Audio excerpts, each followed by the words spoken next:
The handcuffs were already clicking shut around Maya's wrists. The wealthy woman in seat 1B was laughing, the flight attendant was sneering, and the air marshal was dragging a 17-year-old girl down the aisle for stealing a first-class seat.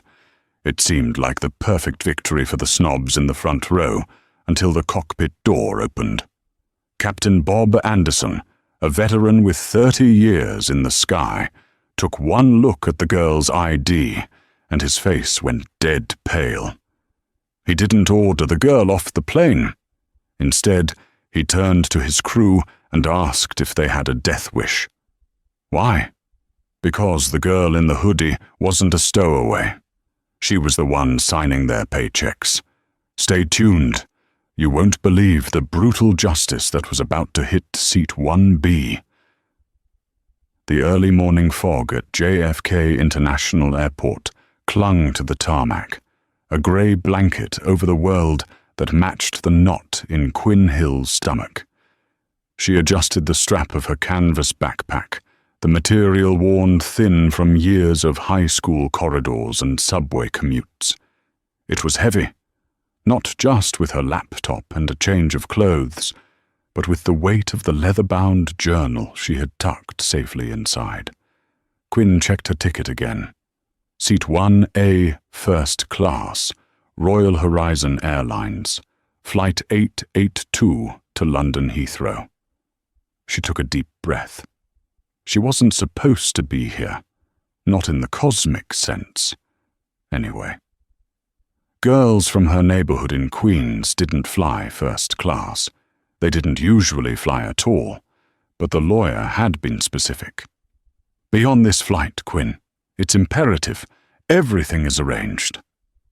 She walked down the jet bridge, the air changing from the stale smell of the terminal to the crisp, recycled coolness of the aircraft. As she reached the door, the flight attendant greeting passengers, a tall woman with immaculate blonde hair pulled into a tight bun, glanced at Quinn's ticket. Her name tag read, Connor Jenkins. Connor didn't smile. She paused, her eyes flickering from Quinn's frayed hoodie to the first-class designation on the mobile pass. She hesitated, as if waiting for the phone to glitch and reveal the mistake. Down the aisle, to the right. Oh, Connor stopped, her eyebrows knitting together. First class? Are you sure you're in the right line, sweetie? Economy boarding starts in 20 minutes. I'm in 1A, Quinn said, her voice quiet but steady. She held the phone higher. Connor squinted at the screen, letting out a sharp, impatient sigh. Right. Go ahead. But try to keep your bag from hitting the seats. The leather is imported. Quinn stepped onto the plane. The first-class cabin was a sanctuary of soft beige tones, gold accents, and the smell of expensive cologne. It was only half full. She found 1A, a massive, pod-like seat that looked more comfortable than her bed at home. She sat down, pulling her knees to her chest, trying to make herself small. She put her headphones on, not playing music, just using them as a shield against the world. 10 minutes later, the storm arrived. Her name was Beatrice Vandermeer. She swept into the cabin like a cold front, wearing a Chanel suit that cost more than Quinn's mother had made in a year. Trailing behind her was her husband, Wyatt Vandermeer, a man glued to his phone, looking bored and wealthy. Beatrice stopped in the aisle. She looked at her ticket, then at seat 1B, and finally she looked at Quinn in 1A. The look wasn't just confusion, it was visceral disgust. "Excuse me," Beatrice's voice was sharp, cutting through the low hum of the cabin. She tapped Quinn on the shoulder with a manicured nail. "You are in the wrong seat." Quinn slid her headphones down. "I'm sorry?" "I said," Beatrice enunciated slowly, as if speaking to a toddler. "You are in the wrong seat. This is first class. The crew rests are in the back, or perhaps you're looking for the janitorial closet." A few passengers chuckled. A man across the aisle, Mr. Crystal, shook his head, sipping his pre-flight champagne. "Probably an upgrade glitch. Airlines are giving them away to anyone these days to meet quotas." Quinn felt the heat rise in her cheeks. "It's not a glitch. My ticket says 1A. Beatrice laughed, a harsh, brittle sound. "Don't be ridiculous. Look at you. You're a child and clearly not the demographic for this cabin. I paid $12,000 for my ticket. I demand you move so my husband and I can sit together. 1A and 1B. "My ticket is 1A, Quinn repeated, her hand trembling slightly as she reached for her phone again. "I don't care what your little phone says," Beatrice snapped. She turned around and snapped her fingers. "Stewardess! Connor! We have a situation here." Connor Jenkins rushed over, her face setting into a mask of professional concern, directed entirely at Beatrice. "Mrs. Vandermeer, I'm so sorry. What seems to be the problem?" "The problem," Beatrice pointed a shaking finger at Quinn, "is that this girl is refusing to vacate my husband's seat.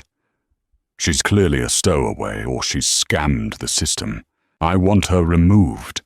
Immediately. I do not feel safe with her sitting next to me." Connor turned to Quinn. The mask dropped. Her eyes were cold. "Miss, let me see your boarding pass again."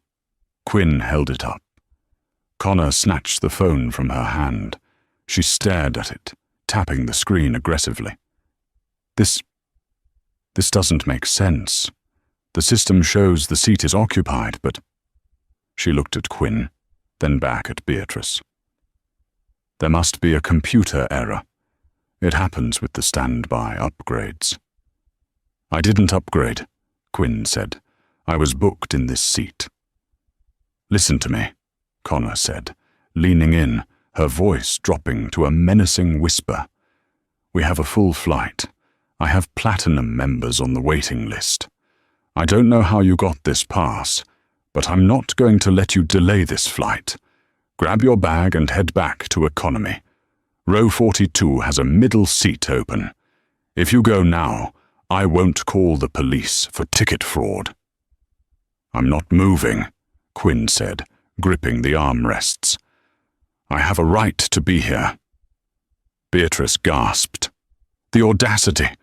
Connor, get the captain, or the marshal. I want this thug off the plane." The tension in the first-class cabin was so thick it felt like the oxygen levels were dropping. The other passengers were no longer pretending to ignore the scene.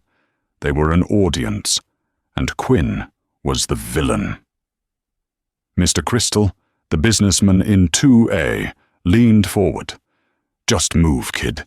You're holding up the champagne service. Some of us have meetings in London." "I paid for this seat," Quinn whispered, tears stinging her eyes. She wasn't crying because she was sad. She was crying because she was furious. Connor Jenkins straightened up, her face flushed with frustration. She handed Quinn's phone back as if it were contaminated. "Okay. Have it your way." Connor marched to the front of the cabin and picked up the interphone. She didn't call the captain yet. She called the gate agent. "Yeah, I need security. I have a non-compliant passenger in first class refusing to vacate a seat she obtained fraudulently." "Yes. Hostile.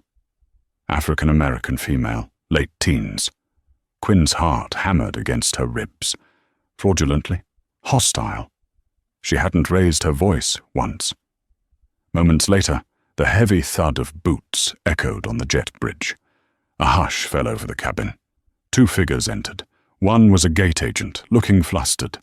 The other was Officer Miller, a federal air marshal who had been stationed at the gate. He was a large man with a buzz cut and eyes that scanned for threats. "What's the issue?" Miller asked, his voice booming. "Her," Beatrice Vandermeer said, pointing dramatically. "She stole that seat. She's refusing to leave. She's been aggressive towards the crew."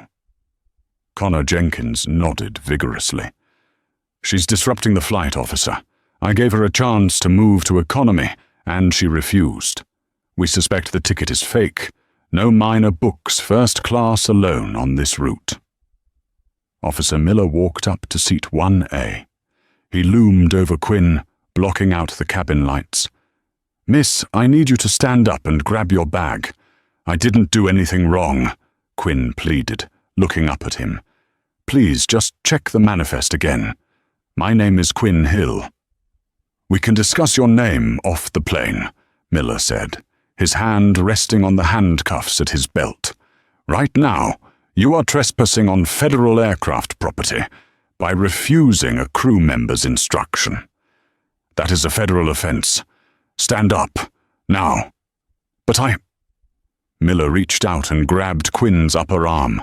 His grip was iron tight. He hauled her out of the seat.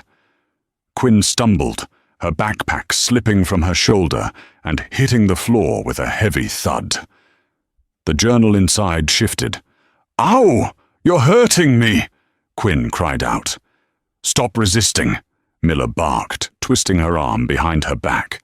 "She's dangerous," Beatrice shrieked, clutching her pearls. "Check her bag. She probably has a weapon." "Get her off," Mr. Crystal shouted. "We're already 10 minutes late." Connor Jenkins stood by, arms crossed, a smug smile playing on her lips. "This is what happens when people don't know their place," she muttered to Beatrice, loud enough for Quinn to hear. As Miller shoved Quinn toward the cabin door, the commotion finally penetrated the thick, reinforced door of the cockpit. The flight deck door clicked and swung open. Captain Robert "Bob" Anderson stepped out. He was a legend at Royal Horizon Airlines. Silver hair, 4 stripes on his shoulders, and a face weathered by 30 years of flying across oceans. He was known for being stern but fair, a man who treated his aircraft like a church. "What in God's name is going on back here?" Captain Anderson's voice wasn't loud, but it commanded instant silence. Officer Miller paused, holding Quinn by the arm. "Captain, we have a non-compliant passenger. Possible ticket fraud. I'm removing her so you can push back." Connor Jenkins stepped forward, putting on her sweetest smile. "It's under control, Captain. Just a stowaway trying to sneak into first class. We're handling it." Captain Anderson looked at the scene. He saw Beatrice Vandermeer looking indignant. He saw Connor Jenkins looking self-righteous. And then he looked at the girl. He saw Quinn. He saw the tears streaming down her face. He saw the worn-out hoodie. And then his eyes drifted down to the floor, where Quinn's backpack had fallen. The zipper had burst open slightly during the struggle. A corner of the leather journal was sticking out. It was a very specific shade of distressed cognac leather, embossed with a strange aviation-style insignia, a pair of wings wrapped around a globe. Captain Anderson froze. The color drained from his face, turning him a pale, ghostly white. He looked as if he had seen a ghost. He stepped forward, ignoring the marshal, ignoring Connor. He walked straight to the backpack and picked it up. His hands were shaking. "Where?" The captain's voice trembled. He looked up at Quinn, his eyes wide with a mixture of shock and reverence. "Where did you get this journal?" "It's mine," Quinn whimpered, trying to pull her arm free from the marshal. "My dad gave it to me." The captain looked at the spine of the journal. Embossed in gold leaf were the initials R.H. Captain Anderson looked at the marshal. "Release her. Immediately." "Captain, she's—" Miller started. "I said unhand her." Anderson roared, a sound so powerful it made Beatrice jump in her seat. "Do you have any idea who this is?" Connor Jenkins blinked, confused. "Captain, it's just a girl from economy." Anderson turned to Connor, his eyes blazing with a fury she had never seen in her 10 years of flying. "Check the manifest, Connor. Not the seat assignment. The passenger details. Read me the full name on seat 1A. Connor fumbled with her tablet, her fingers shaking under the captain's glare. She scrolled down. Hill. Quinn. Quinn Louise Hill." The captain nodded slowly. "Hill. Does that name ring a bell, Connor?" Connor paused. Well, I suppose. "Look at the tail of this airplane," Captain Anderson said, his voice dropping to a dangerous whisper. "Look at the sign on the building.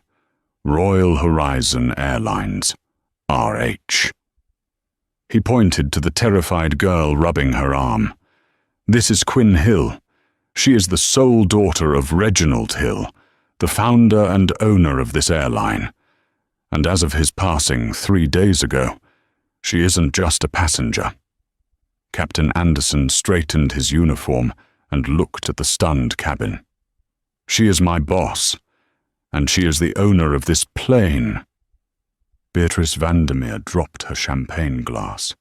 It shattered on the floor, but no one made a sound. The silence in the first-class cabin wasn't just quiet. It was a vacuum. It sucked the air out of the lungs of everyone present.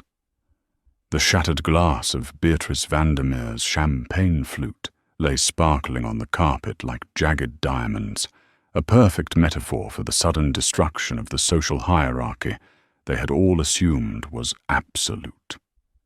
Connor Jenkins, the flight attendant who had sneered with such precision only moments ago, looked as if she were having a stroke.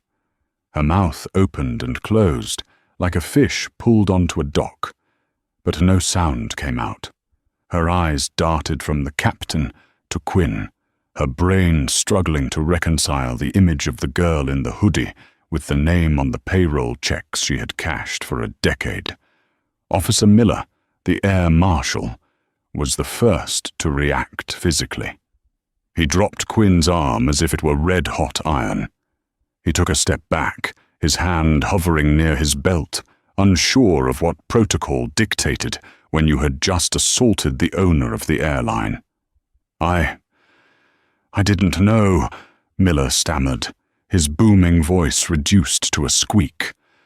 "I was told she was a threat, a trespasser."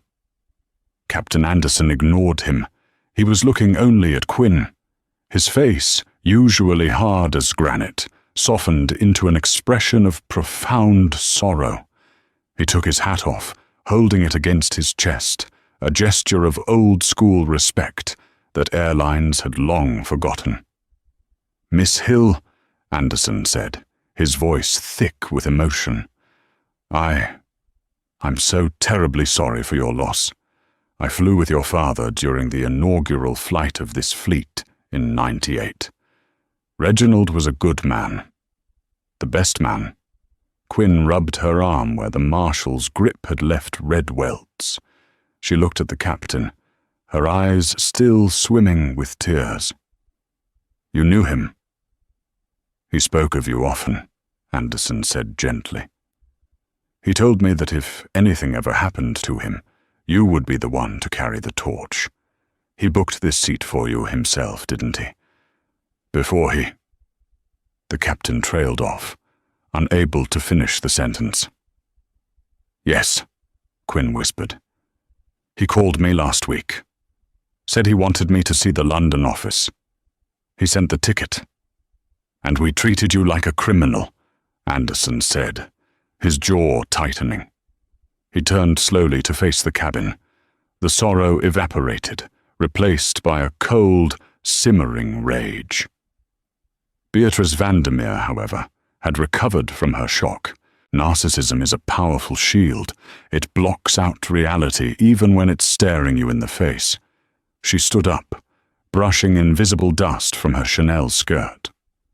"Oh, for heaven's sake," Beatrice scoffed, rolling her eyes. This is absurd. Captain, surely you don't believe this. It's a prank.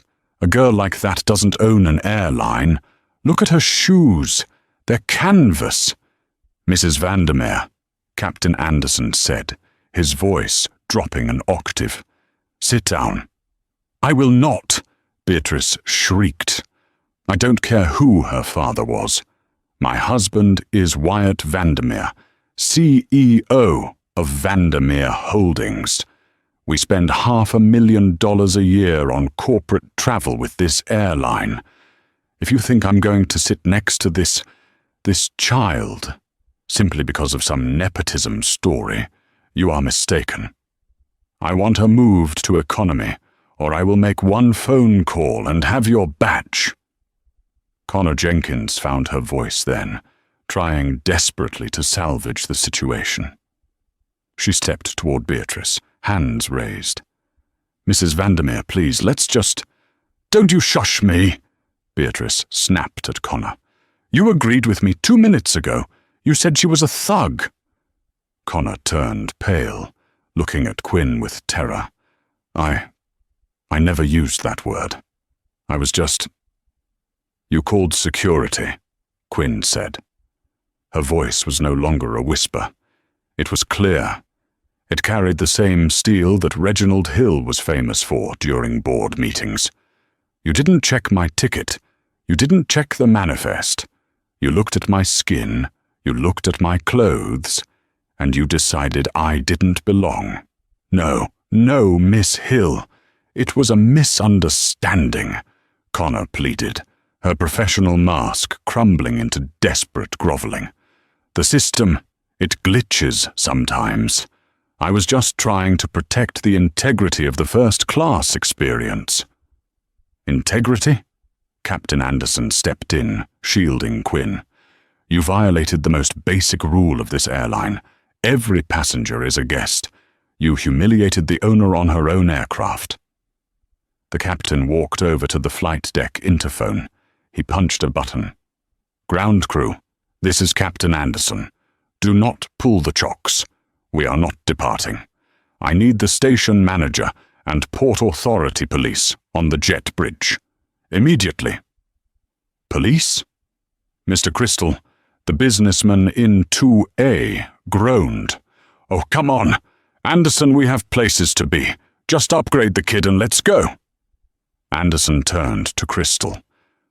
Sir, this aircraft isn't going anywhere until I ensure the safety and dignity of my employer. If you have a meeting, I suggest you get off and find another carrier, because Flight 882 is grounded until I say otherwise. He looked at Beatrice and her silent husband. And as for you, Mrs. Vandermeer, you wanted security. You're about to get them. But they aren't coming for Miss Hill. The atmosphere in the cabin shifted from awkward tension to terrified anticipation. The passengers in economy were beginning to murmur, wondering why the plane wasn't moving.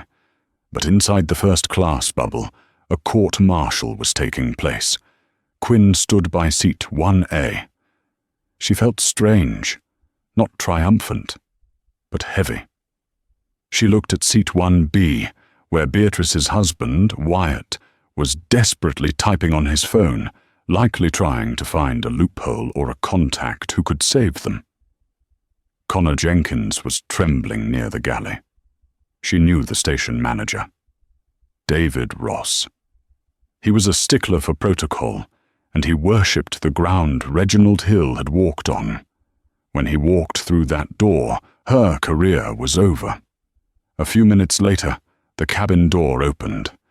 David Ross, a man in a sharp navy suit with a red tie, stormed in, followed by 2 uniformed Port Authority officers, real police, not just private security.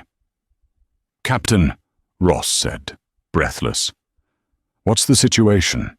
Tower said you halted pushback for a security breach? We have a situation involving harassment, discrimination, and assault against a passenger, Captain Anderson said formally, and that passenger happens to be the majority shareholder of Royal Horizon. Ross looked around, confused, until his eyes landed on Quinn. He gasped. He recognized her instantly from the company internal memos regarding Reginald's funeral arrangements. "Miss Hill," Ross bowed his head, rushing over. "My God, I was told you were flying in later. I would have met you at the curb."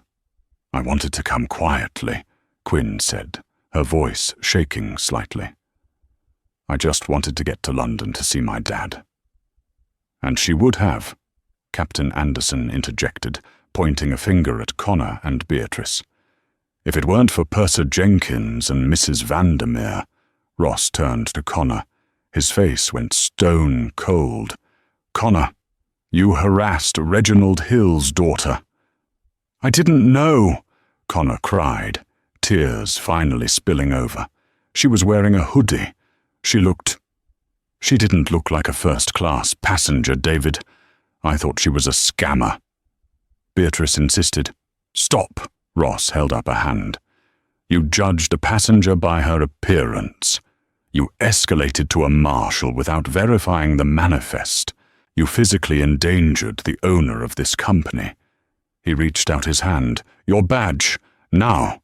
"David, please! I've been with Royal Horizon for 12 years. "And you just ended those 12 years in 12 minutes, Ross said. "Give me your badge. You are relieved of duty effective immediately. You will not be flying to London.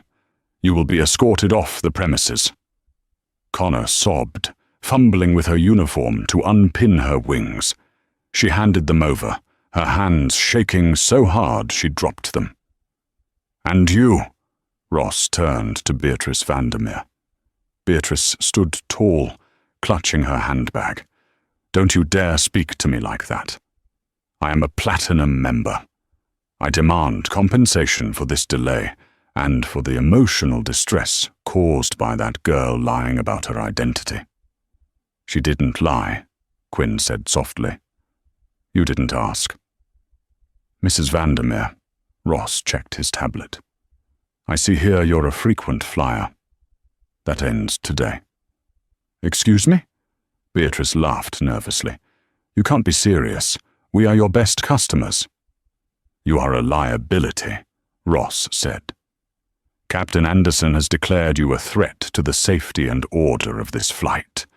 Under aviation law, the pilot in command has the absolute authority to remove any passenger who disrupts the crew or endangers others. You incited a security incident based on racial bias. Royal Horizon does not tolerate that." "Wyatt!" Beatrice turned to her husband. "Do something!" Wyatt Vandermeer finally looked up. He looked at the police officers. He looked at the furious captain. He looked at Quinn, who held the power of the entire fleet in her hands. "Beatrice," Wyatt said, his voice weary. "Shut up." "What?" Beatrice gasped. "Grab your bag," Wyatt said, standing up. "We're leaving." "I'm not leaving. I paid."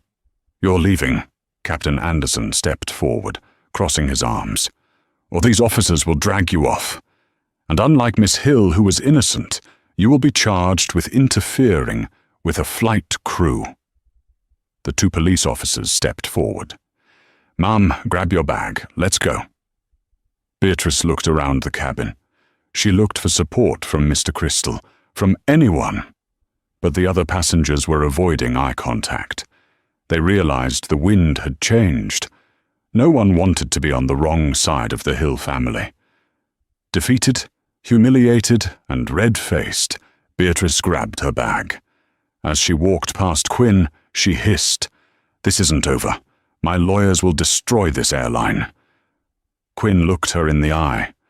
For the first time, she stood straight, the timid teenager gone. "You can try," Quinn said, "but you'll have to find another airline to fly your lawyers to London. You're banned from Royal Horizon. For life." Beatrice gasped, sputtering as the police guided her out the door. Connor Jenkins followed behind them, head hung low, clutching her personal purse. stripped of her wings and her dignity. The cabin was silent again. David Ross turned to Quinn. "Miss Hill, I can't apologize enough. We will get a replacement flight attendant immediately. But if you prefer, we can rebook the whole cabin, clear it out so you can fly alone." Quinn looked at the empty seats where her tormentors had been. She looked at the captain. "No," Quinn said. "I don't need the cabin empty. I just need to get to my father." Captain Anderson nodded. "Then we fly. But there is one thing, Miss Hill." "What?" "I'm not flying you in 1A, Anderson said. Quinn blinked. "Why?" Anderson smiled, a genuine warm smile. 1A is for passengers. The jump seat in the cockpit, that's for family. I think your dad would want you up front with me. You can see the view he loved so much." Quinn wiped a tear from her cheek. "I'd like that." But just as the doors were about to close, a final twist occurred. The gate agent ran back down the jet bridge, waving a piece of paper. "Captain, wait! We have a problem with the manifest." "What now?" Anderson groaned. "It's Mr. Vandermeer," the agent said. He's not getting off." They all looked at seat 1B. Wyatt Vandermeer was still sitting there. He hadn't followed his wife. He was buckling his seatbelt. "Sir?" Captain Anderson walked over. "You need to leave with your wife." Wyatt looked up, and for the first time he smiled. It was the smile of a man who had just been released from a long prison sentence. "My wife," Wyatt said calmly, "has just been banned from the airline, correct?" "Yes, sir," Anderson said. "For life." "And I," Wyatt continued, "am a separate ticket holder, and I have a meeting in London tomorrow." He took a sip of his drink. "I'll stay. Please close the door. I haven't had a quiet flight in 20 years. A ripple of laughter went through the cabin. Even Quinn cracked a smile. "Cleared for departure," Captain Anderson said. But while the plane took off, the real storm was brewing on the ground. Beatrice Vandermeer wasn't just going to go home. She was calling the press. And she was about to make the biggest mistake of her life, 30,000 feet above the Atlantic Ocean. The world looked peaceful. The curvature of the earth was a soft blue line, separating the darkness of space from the deep indigo of the ocean. Inside the cockpit of Flight 882, the hum of the engines was a steady, comforting vibration, a lullaby that Captain Bob Anderson had known for 3 decades. Quinn Hill sat in the jump seat behind the captain. She had stopped crying, but her eyes were still puffy, her chest still tight with the adrenaline of the confrontation. She held the leather journal in her lap, her fingers tracing the embossed wings on the cover. "Your father used to sit right there," Captain Anderson said, his voice breaking the silence. He didn't turn around. His eyes were scanning the instrument panel, but his tone was warm. On the long hauls to Tokyo or Dubai, he wouldn't sleep. He'd just watch the stars. He used to say that up here, the problems on the ground looked small enough to fix. Quinn opened the journal to the first page. It was her father's handwriting, jagged, rushed, but strong. To Quinn, "For when you are ready to take the yoke." "I don't feel ready," Quinn admitted, her voice barely audible over the wind noise. "I just got kicked out of high school debate club last month for being too quiet. And now I own all of this? And people like her. That woman, Beatrice Vandermeer," Anderson said the name like a curse word. "Don't let people like her define your altitude, Quinn. There are people in this world who think status is something you buy. Your father knew status was something you build. That woman? She's a storm cloud, loud, flashy, but ultimately just full of hot air. She said she'd destroy the airline, Quinn said, a flicker of fear returning. She can try, Anderson chuckled, but she forgot one thing. You can't sue the sky for raining on you, and she definitely can't sue you for sitting in your own seat. Besides, I think her husband might have something to say about it. Quinn looked back toward the cabin door. Is he okay back there? Wyatt? Anderson checked a monitor. He's on his third scotch and watching a cartoon. I think he's having the best flight of his life. While peace reigned in the skies, a war was being manufactured on the ground. Back at JFK Terminal 4, Beatrice Vandermeer had not gone quietly into the night.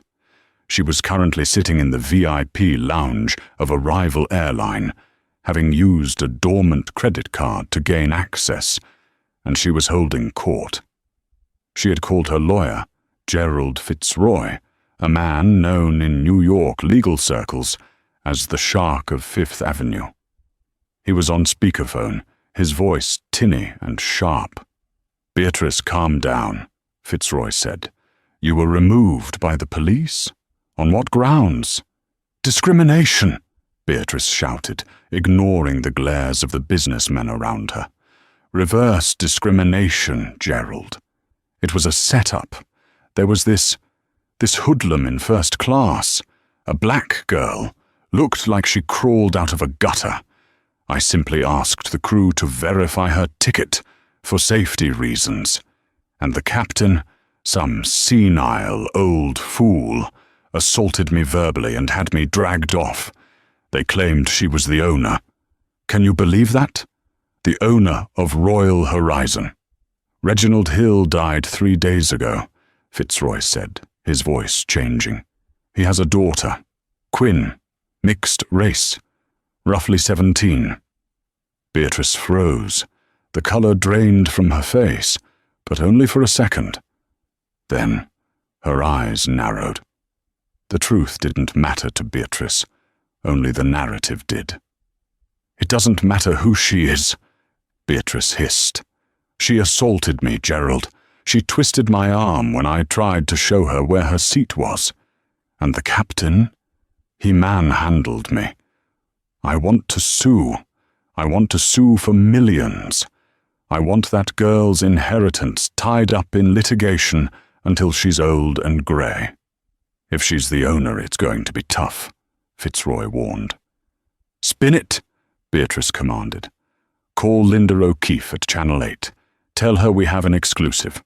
Wealthy socialite brutally attacked by unhinged heiress on flight from hell. Make me the victim, Gerald. If we get the public on my side before that plane lands in London, they'll have to settle to make it go away. I'll make the call, Fitzroy said. Beatrice hung up. She walked to the bathroom of the lounge. She looked in the mirror. She looked perfect. Too perfect. She reached up and messed up her hair. She pinched her arm hard, twisting the skin until a red welt appeared. She pinched it again, harder, until it looked angry and bruised. She smiled at her reflection. Showtime. Meanwhile, back on Flight 882, the service had begun. The new flight attendant, a kind young man named Leo, who had been called up from economy to replace Connor, was pouring wine for Wyatt Vandermeer. Wyatt looked at the empty seat next to him. Leo, isn't it? Yes, Mr. Vandermeer. Leo, do me a favor. Go to the cockpit and ask Captain Anderson if Miss Hill would join me for dinner. I promise I won't bite. I think I owe her an apology on behalf of the Vandermeer family. Leo hesitated, then nodded. A few minutes later, Quinn emerged from the cockpit. She looked wary. She had changed out of her hoodie into a simple black sweater she had in her bag, trying to look more appropriate, though Captain Anderson had told her she didn't need to.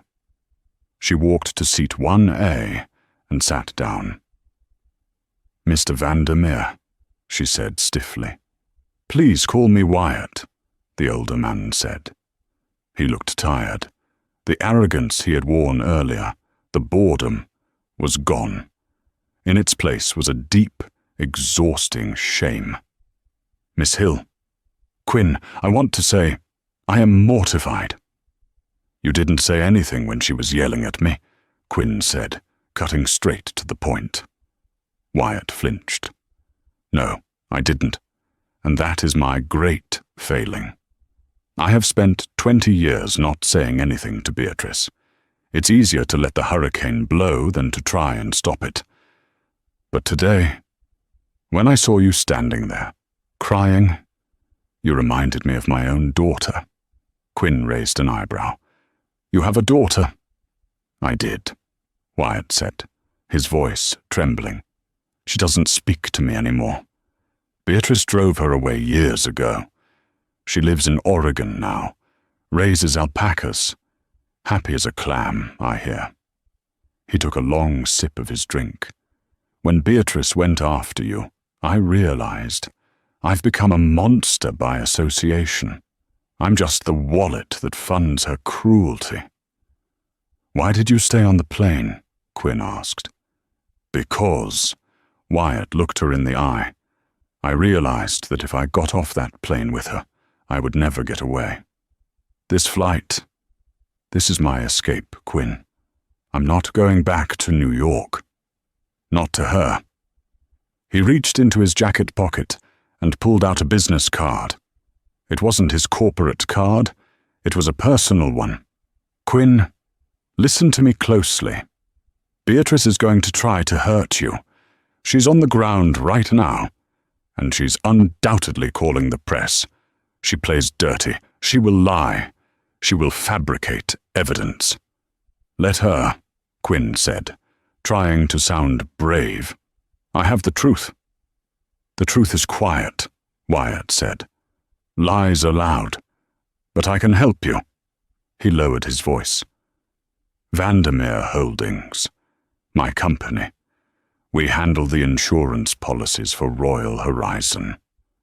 I know where the bodies are buried, and I know that Beatrice has been using company funds to pay for her lifestyle consultants and PR firms.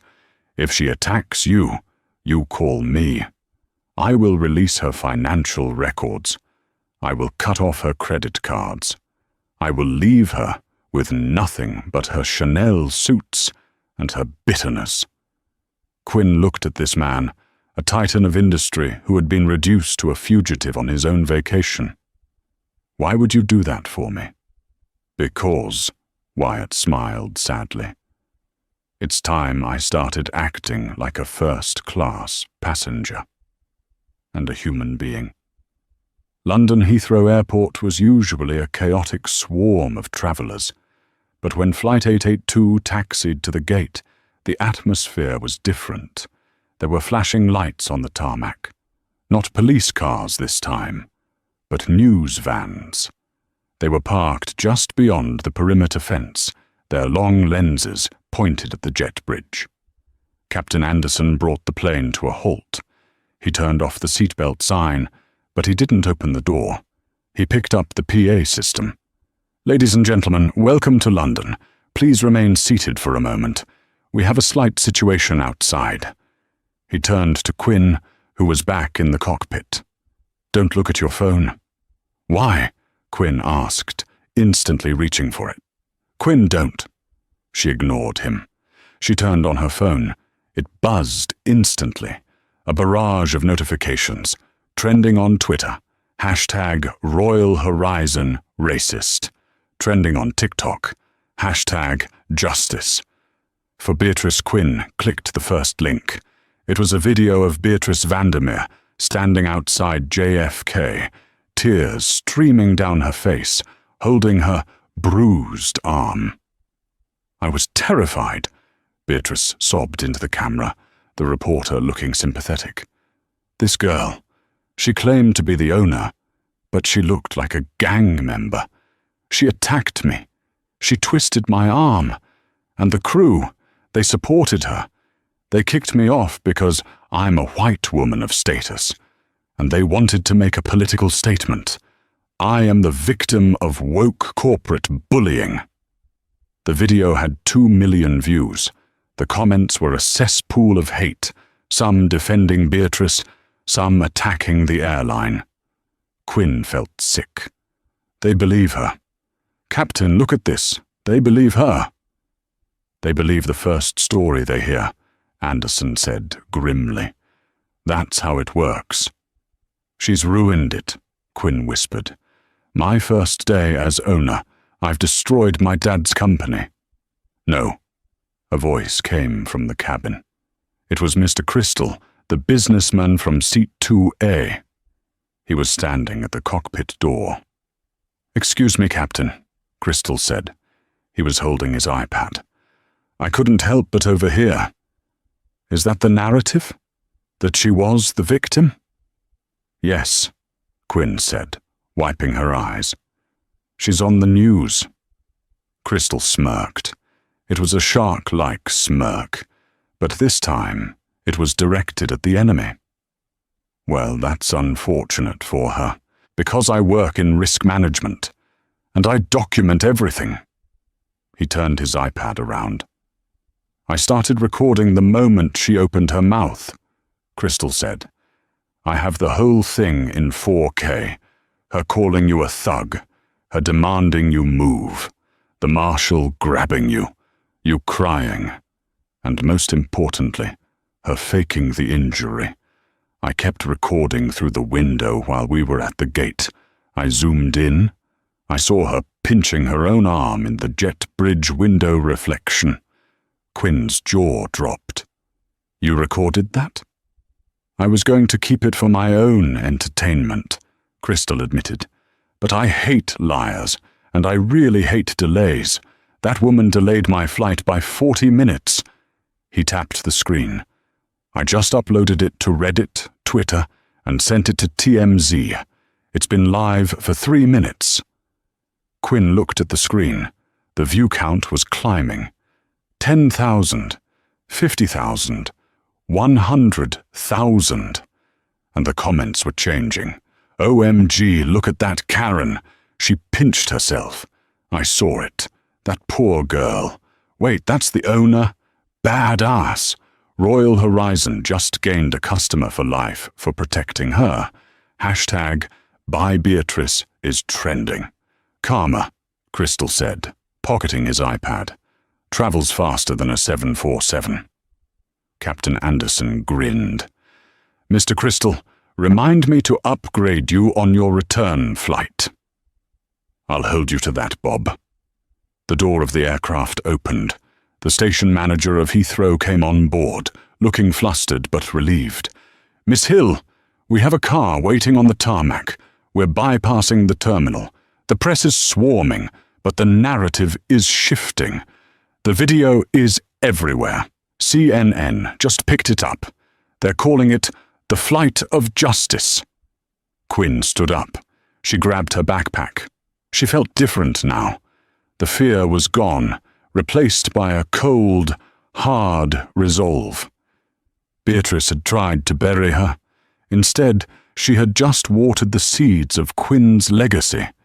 She walked out of the plane, not with her head down, but with her chin up. As she descended the stairs to the waiting black SUV, she saw Wyatt Vandermeer standing at the bottom. He was looking at his phone, watching the same video. She's finished, Wyatt said simply as Quinn approached. The board of my company just called. They want her removed from all spousal privileges, immediately to distance the brand from the scandal. I'm freezing her accounts in 10 minutes. I'm sorry it had to be this way, Quinn said. Don't be, Wyatt breathed in the cool London air. I'm free. Quinn got into the car. She had a meeting to get to. The Royal Horizon London headquarters, her father's office. But the story wasn't quite over. Beatrice Vandermeer was cornered, and a cornered animal bites. She wasn't just going to lose in the court of public opinion. She was about to try one last desperate legal maneuver that would bring the two of them face to face one more time. Not on a plane, but in a courtroom. And Quinn would need more than just a viral video to win that battle. She would need the journal. 3 weeks later, the air in the Manhattan civil courtroom was stale, smelling of floor wax and expensive anxiety. This wasn't a criminal trial, not yet, but a preliminary injunction hearing.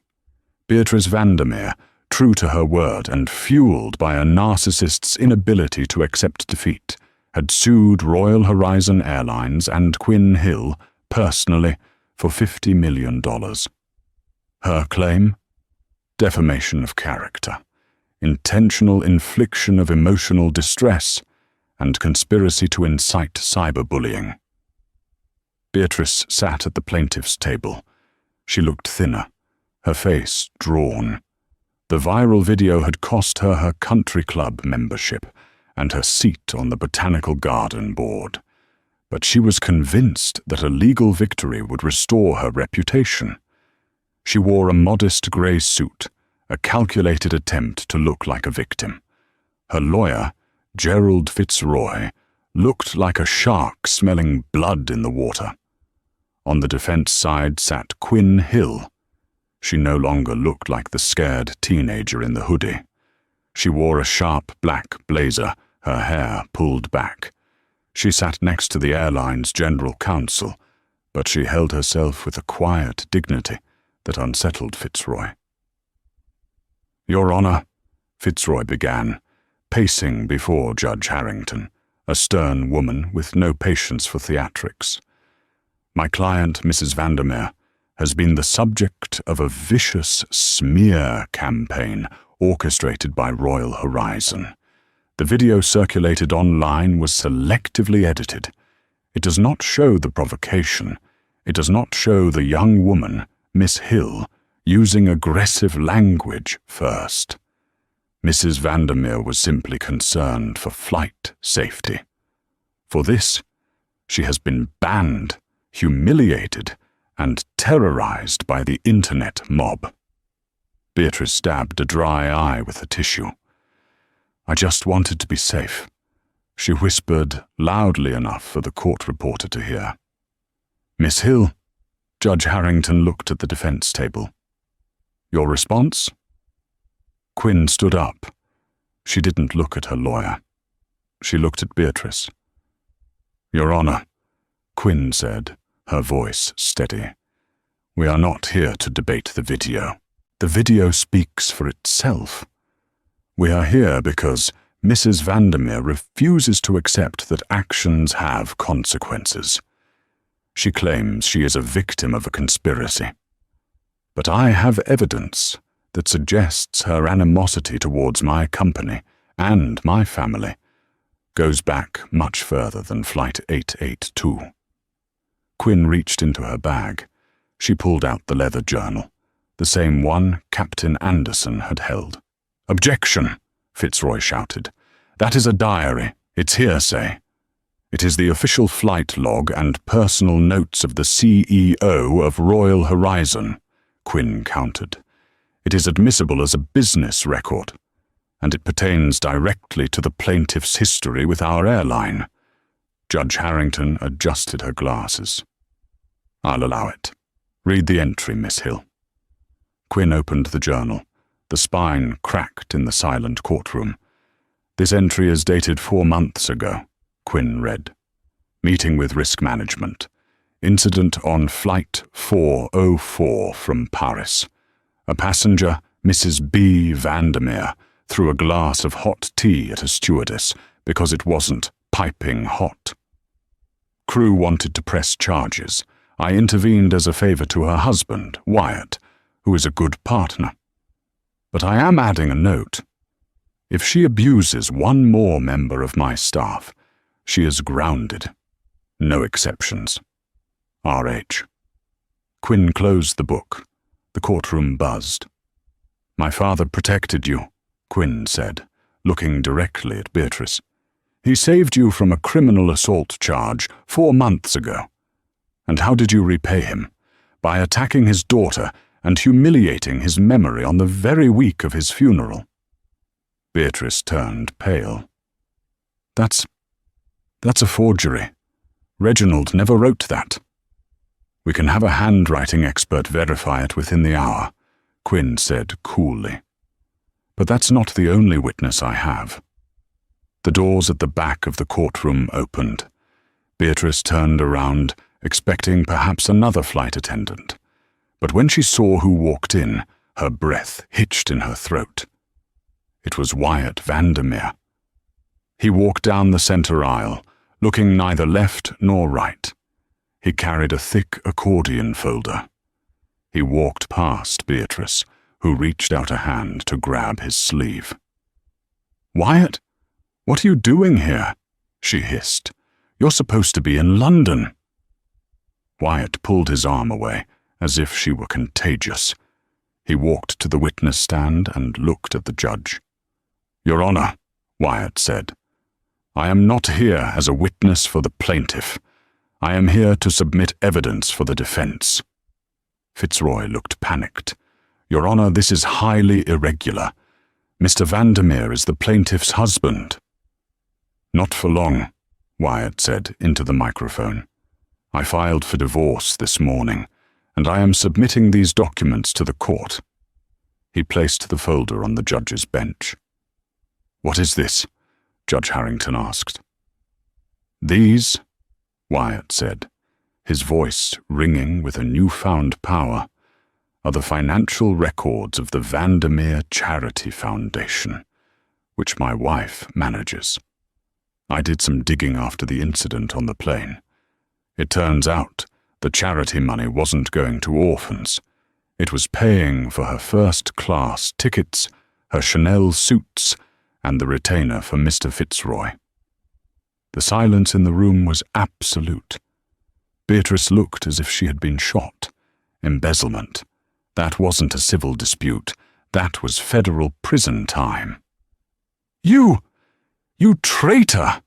Beatrice shrieked, jumping to her feet. "I made you. You were boring until you met me." "I was happy until I met you," Wyatt corrected her. He looked at Quinn and nodded, a simple nod of respect. Judge Harrington looked through the documents. She looked up, her expression dark. "Mrs. Vandermeer," the judge said, "I am dismissing your suit with prejudice. You will pay all legal fees for Miss Hill. Furthermore, based on the evidence presented by your husband, I am ordering the bailiff to take you into custody pending a fraud investigation by the district attorney's office." "Custody?" Beatrice screamed. "I am Beatrice Vandermeer. You can't arrest me." "You have the right to remain silent," the bailiff said, producing a pair of handcuffs. They were cold, steel, and very real. As Beatrice was led away, kicking and screaming about injustice, the camera crews outside caught every second of it. It wasn't the first-class cabin, but she finally got the attention she craved. She was the lead story on the 6 p.m. news. Socialite arrested, in courtroom shock. Quinn walked out of the courthouse. The sun was shining. Wyatt stood by the steps. "Thank you," Quinn said. "Don't thank me," Wyatt smiled. "I just took out the trash. You flew the plane." Quinn looked up at the sky. A Royal Horizon jet was banking over the city, climbing toward the clouds. "I think I'm going to make some changes," Quinn said. "Starting with the uniforms, hoodies should be allowed in first class." Wyatt laughed. "I'd fly that airline." Quinn Hill didn't just inherit a company, she inherited a legacy of integrity. She finished high school via correspondence while running the boardroom, proving that leadership isn't about age, gender, or what you wear. It's about how you treat people when you think no one is watching. Beatrice Vandermeer spent 3 years in a minimum security prison, and upon her release, she found that no airline would sell her a ticket. She takes the bus now. As for Quinn, she kept seat 1A, empty on every flight of the flagship route, a permanent memorial to the father who gave her the wings to fly and the courage to fight. Status is not determined by the price of your ticket, but by the richness of your character.